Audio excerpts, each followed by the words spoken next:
ওকে, তো এবার আমরা যেটা নিয়ে আলোচনা করব সেই অপারেটরটার নাম হচ্ছে প্রজেকশন অপারেটর। ঠিক আছে, তো আমরা এবার প্রজেকশন অপারেটর নিয়ে আলোচনা করব। ঠিক আছে, আর এই অপারেটরটাকে আমরা কিরকম ভাবে দেখাই, পাই সিম্বল দিয়ে দেখাই, সামথিং লাইক দিস।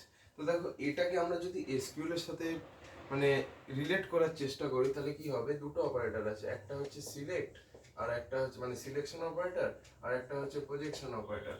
তো সিলেকশন অপারেটরটা হচ্ছে বেসিক্যালি তোমার সিলেক্ট স্টেটমেন্ট ইন এসকিউএল, আশা করি তোমরা এটা জানো। ঠিক আছে, আর প্রজেকশন অপারেটর যেটা, সেটা হচ্ছে তোমার সিলেক্ট ডিস্টিংক্ট, মানে কোনো ডুপ্লিকেট থাকবে না প্রজেকশনে। ঠিক আছে, এটা সবসময় মাথায় রাখতে হবে। এটা হচ্ছে তোমার সিলেক্ট ডিস্টিংক্টের সাথে ম্যাচ খায়। ওকে, সো দেখো বেসিক্যালি প্রজেকশন লেখার যে টেকনিকটা সেটা হচ্ছে এরকম, পাই। ঠিক আছে, তোমার এখানে হচ্ছে তোমার টেবিলের নামটা, আর এখানে কি হবে, তুমি যে যে অ্যাট্রিবিউট গুলোকে সিলেক্ট করবে সেই নামগুলো থাকবে, মানে যে কলম নেমগুলো সিলেক্ট করবে সেটা থাকবে। তাহলে এখানে আমি লিখে দিচ্ছি অ্যাট্রিবিউট লিস্ট। অ্যাট্রিবিউটের যে লিস্টটা সেটা থাকবে হচ্ছে এই পার্টিকুলার জায়গাতে। সো এইটা হচ্ছে তোমার প্রজেকশন অপারেটরের সিনট্যাক্স। চলো একটা এক্সাম্পল দিই, তাহলে আরো ভালো বুঝতে পারবে। যেমন ধরো আমাদের এখানে আছে আইডি, নেম, এখানে আছে সাবজেক্ট, আর এদিকে আছে এজ।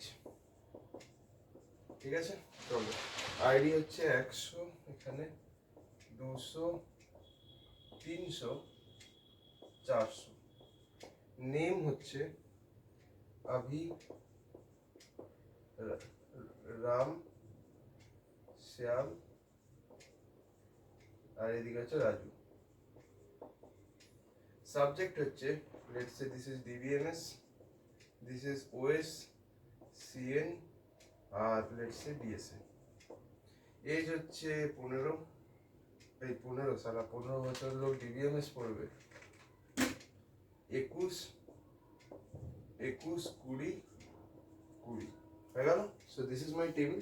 এবার আমার কাজ কি এখানে, এটা হচ্ছে একটা স্টুডেন্ট টেবিল। এই যে আপনি যে টেবিলটা দেখছেন, আমি এখানে এটাকে একটু ঠিক করে বানিয়ে দিই। ঠিক আছে, এই টেবিলটার নাম হচ্ছে স্টুডেন্ট টেবিল। ঠিক আছে, স্টুডেন্ট টেবিল। এবার ধরুন আমি বেসিক্যালি এই স্টুডেন্ট টেবিলটা থেকে এই দুটো কলমকে সিলেক্ট করতে চাই, জাস্ট এই দুটো কলমকে। তাহলে আমি কি লিখবো, এইভাবে। তো আমি কি লিখবো, প্রথমে পাই টেবিলের নামটা কি, দ্যাট ইজ স্টুডেন্ট, আর তারপর যে যে অ্যাট্রিবিউট গুলো আমার দরকার সেগুলো লিখতে হবে। তোমার আইডি আর নেম লাগবে, তো আমি এখানে আইডি লিখলাম আর এদিকে নেম লিখলাম। তার মানে কি হবে, তার মানে এটাকে যদি আমরা এখান থেকে এসকিউএল এ লেখার চেষ্টা করি তাহলে কি হবে, select distinct ID comma name from student, আর কিছুই নেই। যেই হবে তাহলে আমাদের যে টেবিলটা তৈরি হবে সেখানে কি থাকবে, আইডি থাকবে আর নেম থাকবে।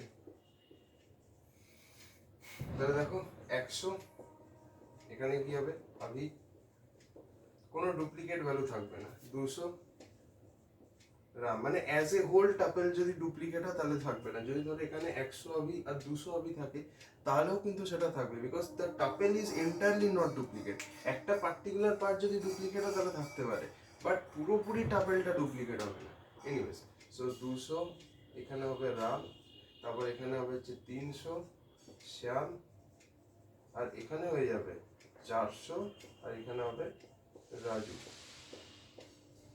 সো এইটা হবে হচ্ছে what we get. Okay, so এই হচ্ছে ব্যাপার। এইবার সবসময় মাথায় রাখবে সেটা হচ্ছে কিছু important point regarding the projection operator.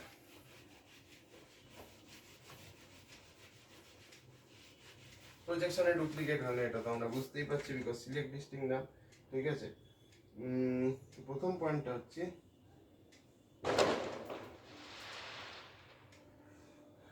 Degree of a relation কাকে বলে। একটা রিলেশনের ডিগ্রি কত, ডিগ্রি অফ রিলেশন সেটা হচ্ছে সেই রিলেশনে কটা কলম আছে সেটা আমাদের হচ্ছে basically the degree of the relation. তার মানে ফর এক্সাম্পল যদি আমাদের একটা স্টুডেন্ট বলে রিলেশন থাকে, মানে স্টুডেন্ট টেবিল, সেখানে কি কি আছে, আইডি আছে, তো স্টুডেন্টের আইডি আছে, স্টুডেন্টের নেম আছে, স্টুডেন্টের এজ আছে, আর স্টুডেন্টের সাবজেক্ট আছে। তো এই যে পার্টিকুলার রিলেশন, এর ডিগ্রি কত হবে 4, বিকজ এখানে 4টে অ্যাট্রিবিউট আছে। সো এর ডিগ্রি হবে 4। ঠিক আছে, আচ্ছা এবার নেক্সট হচ্ছে যদি কোনো রিলেশনে ডুপ্লিকেট না থাকে তাহলে প্রজেকশন, তাহলে তার যেটা কার্ডিনালিটি হবে প্রজেকশন করার পরেও কিন্তু তার কার্ডিনালিটি সেমই থাকবে। ধরো যদি এরকম যদি একটা রিলেশন থাকে, একটাই কি দুটো কলম আমি বানালাম এখানে, ঠিক আছে, ধরো এ 100, বি 200, সি 300, আর ধরো এখানে আমাদের নেম, এই কলমটা হচ্ছে নেম আর এটা হচ্ছে let's say point, like something like this. So এখানে আমি কি বলতে চাইলাম, আমি যদি এটার প্রজেকশন করি with respect to this two columns, তাহলে পাই লিখলাম। আচ্ছা, এটার নাম ধরে নিচ্ছি আমি, টেবিলের নাম হচ্ছে এস, ঠিক আছে। তো আমি যদি এই দুটো কলমের রেসপেক্টে যদি আমি প্রজেকশন করি তাহলে কি লিখবো, পাই নেম কমা এজ আর টেবিলের নাম। তাহলে আমি যে টেবিলটা পাবো সেটা তো এরকমই হবে, নেম থাকবে আর কি থাকবে, পয়েন্ট থাকবে। তাহলে এ 100, বি 200, সি 300। তো এই টেবিলের কার্ডিনালিটি কত, এই টেবিলে 3খানা রো আছে তাই এর কার্ডিনালিটি হচ্ছে 3। এই টেবিলের কার্ডিনালিটি কত, এই টেবিলেরও কার্ডিনালিটি 3। তো আমি এখান থেকে কি বলতে পারছি, যদি টেবিলে কোনো ডুপ্লিকেট না থাকে তাহলে এর যা কার্ডিনালিটি হবে প্রজেকশনের পরেও সেম কার্ডিনালিটি হবে, রাইট। চলো নেক্সট হচ্ছে প্রজেকশন অপারেটর কিন্তু কমিউটেটিভ নয়, এটা সবসময় মাথায় রাখতে হবে। সিলেকশন কমিউটেটিভ আমি এখানে লিখেই দিচ্ছি যাতে কোনো ডাউট না থাকে। সিলেকশন হচ্ছে ভাই তোমার কমিউটেটিভ, কোনো অসুবিধা নেই, বাট প্রজেকশন কিন্তু তোমার নট কমিউটেটিভ। এটা কি দেখা যাচ্ছে, একবার আমি দেখতে চাই। হ্যাঁ যাচ্ছে। সো প্রজেকশন হচ্ছে কমিউটেটিভ নয় আর সিলেকশন হচ্ছে কমিউটেটিভ। তার মানে ধরো ফর এক্সাম্পল,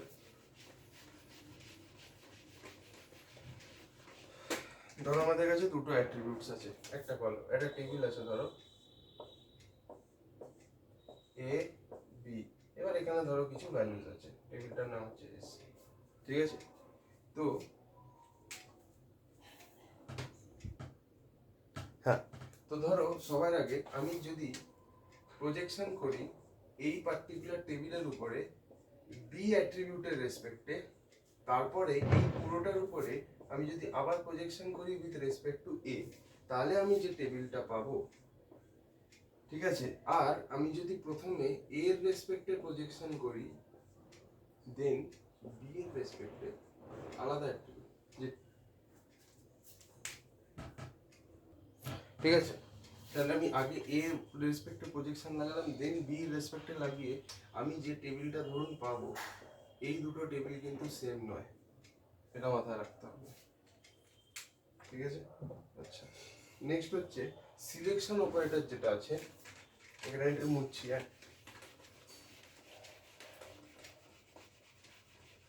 হ্যাঁ, তো সিলেকশন অপারেটর যেটা আছে, সিলেকশন অপারেটর কি করে, যে আমাদের টেবিলটা আছে ওটাকে হরাইজন্টালি স্প্লিট করে, ঠিক আছে, হরাইজন্টালি স্প্লিট করে অথবা পার্টিশন করে,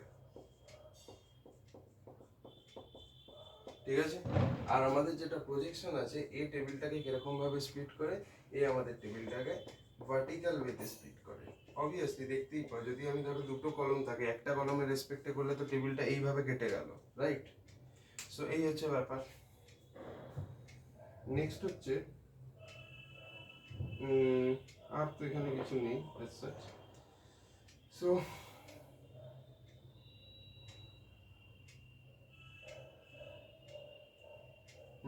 এই হচ্ছে ব্যাপার। সো নেক্সট ভিডিওতে আমরা সেট থিওরি নিয়ে আলোচনা করবো ইন রিলেশনাল অ্যালজেব্রা।